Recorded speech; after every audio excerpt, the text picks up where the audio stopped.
Fellow Toastmasters, no guests today, fellow Toastmasters. Back in November, my wife and I welcomed our second child to our family. That's the little one. Isn't she cute? And although she's already 7 months old, I can still clearly remember the day she was born. And today I'd like to share with you 3 of my memories from that day that she was born. The first memory is when we were at home before we left for the hospital. And it was the afternoon. My wife just started feeling her contractions. Now, this wasn't our first rodeo. We knew what to do. Grabbed the stopwatch, started timing the contractions, see how far along she was. And I was like, oh man, this is exciting. This is really happening. And my wife's like, I know, yep, this is it. Today's the day. It's just too bad that you won't be able to go to your improv class tonight. I was like, oh, that's right. My class. You see, for the last 6 weeks, I had been enrolled in an introduction to improv class. It was something I'd had on my bucket list for years. I finally got around to doing it, and that night was the final class, where we were actually going to be able to get up and perform in front of an audience for the first time. It's kind of a big deal. Granted, having a baby is also a big deal, but you know, we already had one baby. I'd never performed in a show before, so I turned to my wife and I was like, you know, these contractions are still pretty far apart. Would you mind if I still went to the show? And I know all the guys in the audience are like, Philip, you idiot, right? But I had to ask. And what she said was, okay. She said, I know you've been looking forward to this for a long time, and you know what? I'll be fine. So I went to the show. It went great. I'm glad that I did. The timing ended up working out just fine. Although now, whenever my wife wants to do something, all she has to say is, remember that time that I was in labor and I let you go to an improv show? So that was my first memory.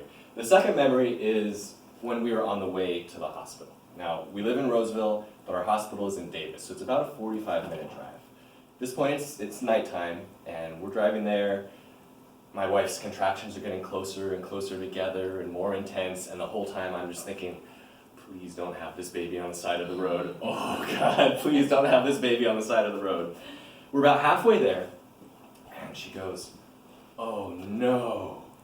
I said, what is it? What's wrong? She goes, did you remember to pack our voting ballots? Now remember, this was November. It was actually the night before the midterm elections. And we had talked about this ahead of time, that if we happened to be at the hospital on election day, we had made sure to fill out all our ballots beforehand. We could just drop them off at the nearest polling place.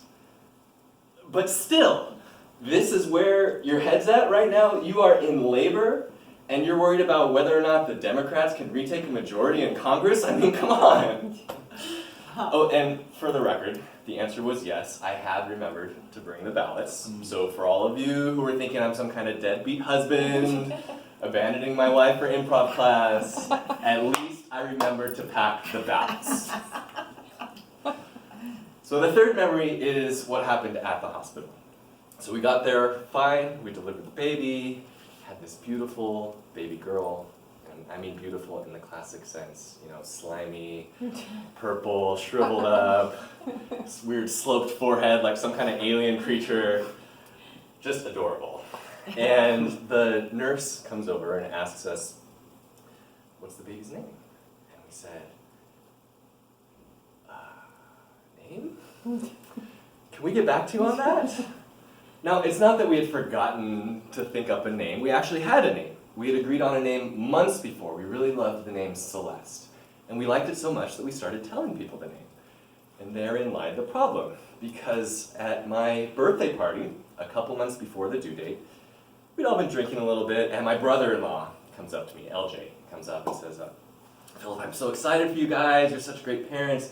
Can't wait to meet my new niece. I was like, oh, thanks. Thanks, LJ. And he says, you've got to do something about that name, you know?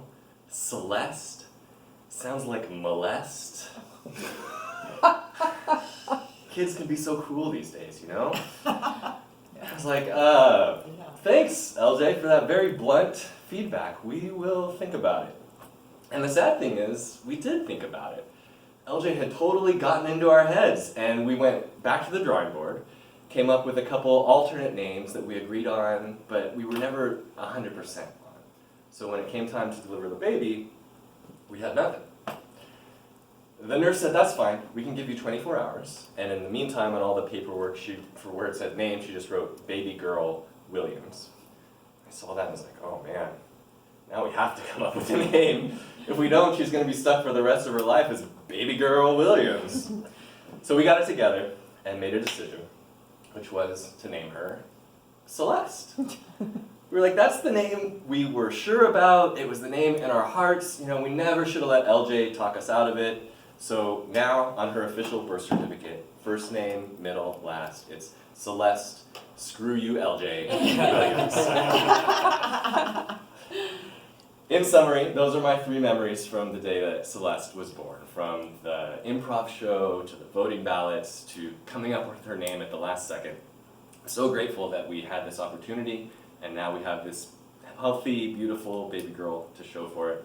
Plus we learned a valuable lesson, which is never ask your family what they think about your baby's name. Medical semester.